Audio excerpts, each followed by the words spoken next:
a lot of people disappear chasing a dog into the wilderness. The second part of that scenario is when people disappear, when they're found without shoes or other pieces of clothing.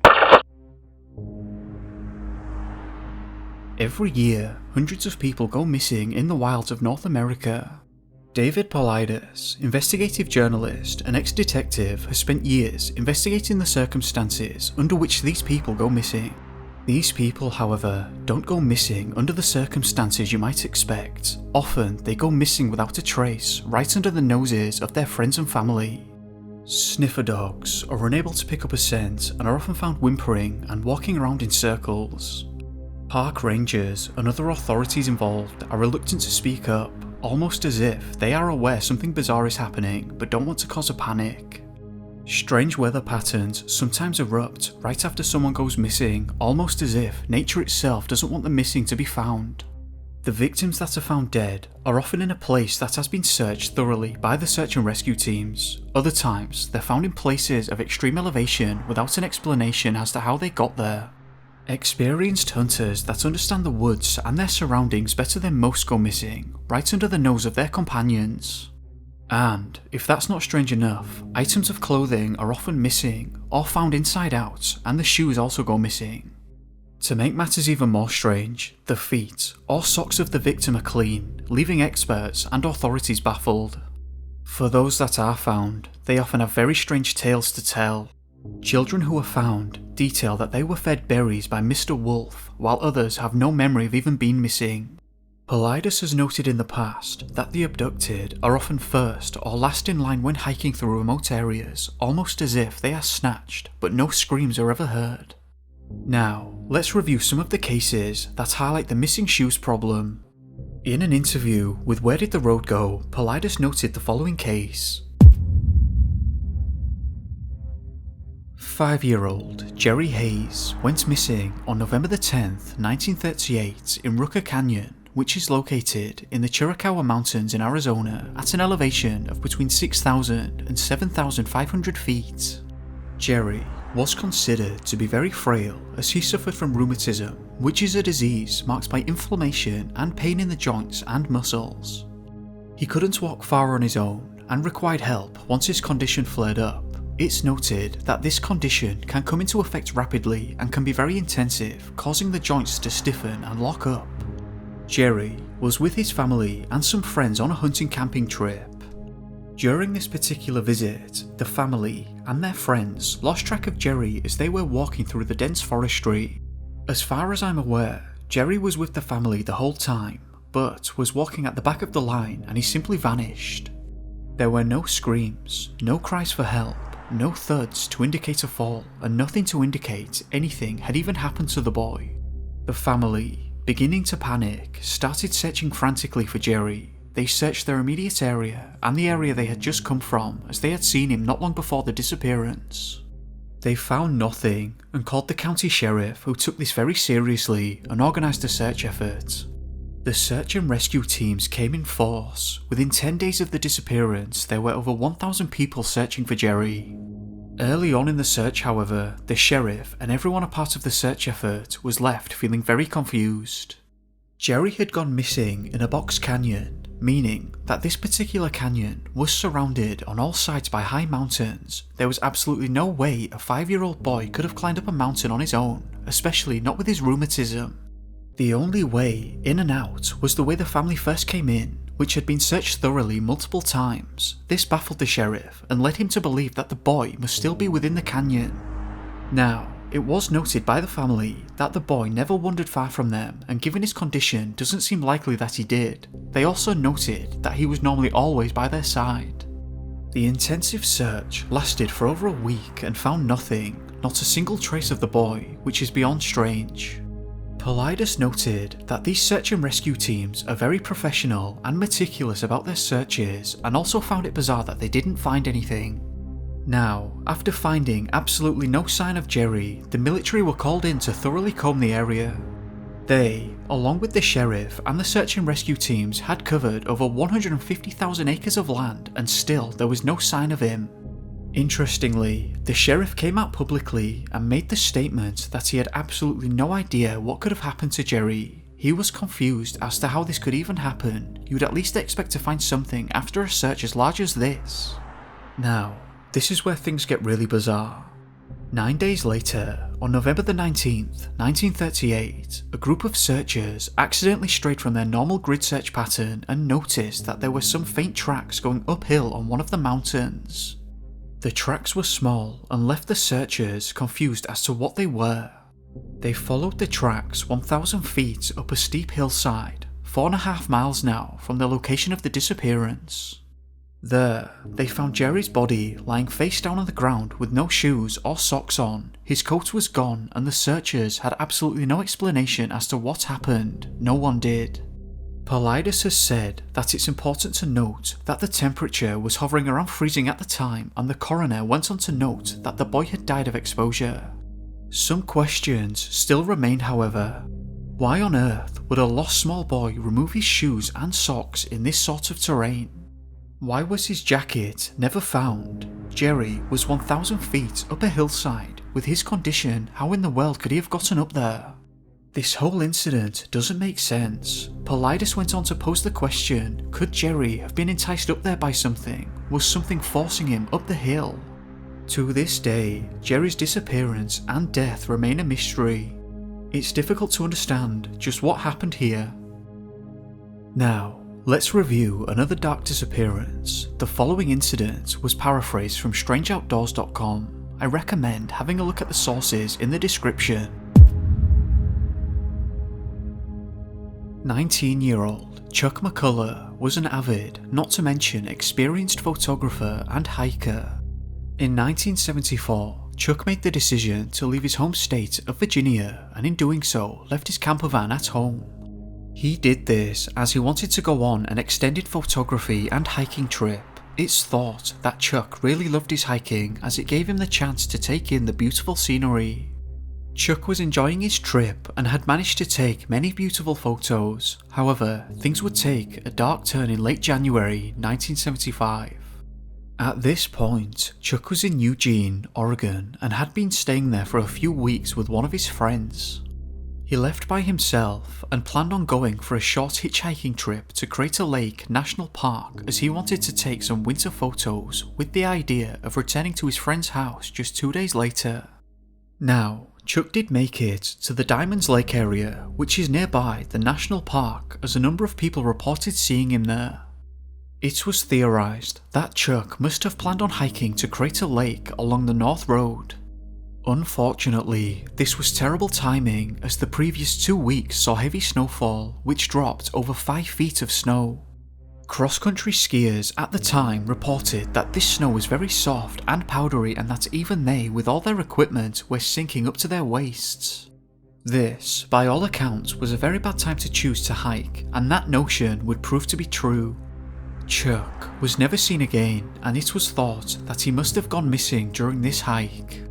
Now, after hearing that his son was missing, Chuck's father dropped everything and rushed to Oregon as fast as he could.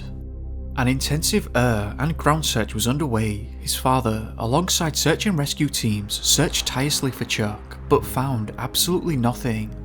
There was no evidence of any kind. Not a single trace of Chuck was found, and his father had spent the entire summer camped at Crater Lake, unable to accept that his son had simply vanished. Unfortunately, his father never found him.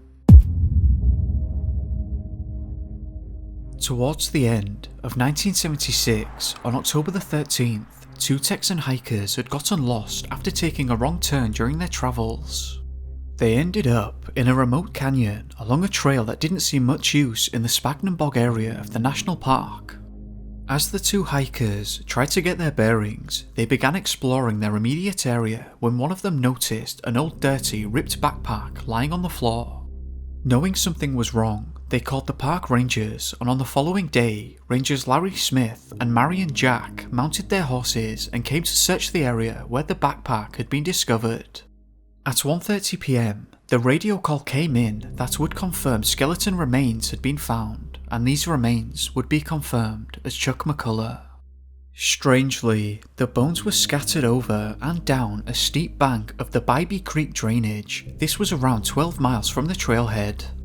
The park rangers discovered a camper van key in a zippered side pocket which matched Chuck's vehicle back home, and the FBI were called in to see the investigation through. Now, this is where things start to become bizarre. Chuck's shoes were missing, literally nowhere to be found, and he was left wearing only his socks. His foot bones were in the socks, but his leg bones were not in the jeans apart from the broken off ends of his shin bones sticking up. The jeans were unbuttoned and the belt had been left undone, and the rest of him was simply gone, almost as if he had been melted away. The crown of his skull was found nearby, but his shirt, coat, and again most importantly his boots were never found. There was literally just an empty pair of pants sitting on a log with socks and foot bones inside. His camera equipment was also never found. Now, in July 2016, Chuck's brother Stephen wrote on the blog offbeatoregon.com, and I quote, "This article was about my brother, Chuck Mccullough." Some other details prior to his disappearance: he visited a nearby store. The clerk remembered that he was upset about something and he bought a needle and a thread to repair a tear in his coat. There was no snowmobile involved, he was on foot. The sinister conclusion is the correct one, and the idea that he died of natural causes is just not plausible. He was 2 years older than me. Our father never wanted to talk about it and mostly accepted the official explanation. Our mother did not accept the explanation, and neither do I. Many questions about this incident remain unanswered. Firstly, just how in the world did Chuck manage to travel through 7.5 feet of snow on the ground? He didn't have skis or snowshoes, so how could he travel that kind of distance? Secondly, much like Jerry Hayes, why on earth would he remove his shoes? And finally, just how did he manage to get to the location of his death? This whole case is bizarre and just doesn't make a lot of sense. It's difficult to know what to think. Moving on from Chuck's case, let's review another that happened more recently. This incident was documented by David Paulides and has been highly discussed. You'll find the sources in the description for all of these cases. On March the 14th, 2014, Dr. James Mcgregor and 3 of his friends set off on a hike through a populated trail outside Bale, Colorado at 8:30 in the morning. It was thought that the group wanted to reach Eisman Hut, which is a popular lodging location. At 10 o'clock, the group had been hiking for about an hour and a half and took a short break. James, on the other hand, was very fit and often ran marathons. Paulides went on to note that James was in excellent shape. So he kept going and told his friends that he would meet them at the next stop, which the group agreed with. James did not come unprepared. He was in possession of a split snowboard along with a backpack full of supplies, including protective and warm gear, a mobile phone, an extra battery, a shovel, medical supplies, and a GPS. Paulides noted that he really came prepared for this hike and seemed to have planned for the worst. Things start to get strange now. The men James was with continued their hike expecting to meet him at the next stop-off point, however, James wasn't there. Thinking that he'd likely carried on, the men thought nothing more of it and continued on their way to the next pre-planned stop point. However, James wasn't there. The men, panicking now, began searching frantically and calling out for their friend, but they never received a response. James had seemingly vanished without a trace. At 5:30 in the evening, after searching tirelessly all day, one of the men made the long hike back down the mountain while the other 2 continued their search. The relevant authorities were then made aware of the situation, and the Eagle County Sheriff would organise a massive search effort to find James. The search effort would last for 5 days, and during this time, 3 helicopters were out looking for James, flying over 18 square miles of the area, and they couldn't find a single trace of him. It was noted that something very unusual seemed to have taken place here. On the 6th day, the weather took a turn for the worst, and the rescuers had to call off the search for their own safety. Paulides goes on to note and emphasise that James was in brilliant shape, and at the time the area was full of snow, but the trail remained obvious and was very unlikely that James simply missed it. Now, this is where things get really bizarre. 20 days after the disappearance, 4.5 miles away, through very difficult terrain and over a 12,000 foot mountain, James's remains were found by 3 hikers. This baffled everyone, and no one could figure out just how this was possible. That area had been searched previously by the search and rescue teams, and they found nothing. It was an impossibility, they thought. And yet, there he was, just absolutely baffling. The sheriff was notified by the 3 hikers, and rescue teams travelled to the location to recover James's body. Bizarrely, despite the freezing temperatures, James wasn't wearing a coat, gloves, and his boots were missing. The coroner later noted that the phone in James's backpack worked and had a battery, so why on earth did he not use it? The GPS was also working and would have provided James with directions to make it back. He also noted that despite wearing a helmet, James had a severe head injury along with trauma to the left side of his chest and a broken femur. This was a highly unusual disappearance, and many aspects just don't seem to make much sense at all. To this day, the disappearance of James Mcgregor remains a mystery. Many questions remain unexplained. Why didn't he leave tracks in the snow? How could he just go missing without a trace? And why weren't helicopters able to find his heat signature? Just how in the world did he manage to travel 4.5 miles and over a mountain? Where and for what reason did he remove his shoes? More importantly, where did they go? Something very unusual occurred here, and I don't suppose we'll ever have any answers to these questions. Just what happened to James? Now, let's review another case. This time, however, it didn't take place in the United States, and this time the shoes didn't go missing, but they were tampered with. September the 17th, 1988, 5-year-old Stefan Mccarran was spending some time with his aunt and uncle in Ayr, Scotland. The aunt and uncle had planned a week's trip with Stefan where they were going to do some travelling and visit a popular amusement park called Ayr's Wonder West World. The trip started well and the family were having a lot of fun together, and according to the aunt and uncle, Stefan was having a brilliant time. However, things would take a dark turn. At this point, Stefan was playing and having fun. The aunt and uncle said that they had taken their eyes off him for no more than a minute and he had simply vanished. This happened right under their noses, and the boy didn't make a single sound, no screams or cries for help, nothing to suggest a struggle had taken place. The aunt and uncle thought that Stefan must have wandered off, so they searched the immediate area and called out for him, but again, like all of the cases, they never received a response. Panicking now, they notified the park security, who performed their own search and were unable to locate the boy. The police were quickly made aware of the situation, which would begin what was described as one of the largest efforts to find a missing child in Scotland's history. Hundreds upon hundreds of searchers turned the whole park upside down looking for the boy. They also searched a 6 square mile radius around the park. Divers got involved and searched nearby rivers and ponds. Aircraft began patrolling the sky but couldn't pick up a heat signature. Stefan had seemingly vanished. This disappearance baffled the police, and they had absolutely no idea where to start. Now, if things weren't strange enough already, in the coming days, various reports started coming in about possible sightings of the boy. One person claimed that they had seen the missing boy with a middle-aged man, another witness claimed that he had seen the boy climbing over the park's fence, while another claimed to have seen Stefan walking in a dazed-like state along a nearby road. This again baffled the authorities, who had said that there was no way this boy could have been in the multiple locations at once, and began suspecting that a kidnapping had occurred. However, there was no evidence at all of this. It was also suggested that the boy may have simply ran away. However, that was quickly disputed, as by all accounts, Stefan loved his family, was well adjusted, happy, loving life, and had been excited about the trip. No reason could be thought of as to why he would run away. For the following 2 weeks, the search grew in size. On October the 2nd, 1988, Stefan's body was found 6 miles away from the park.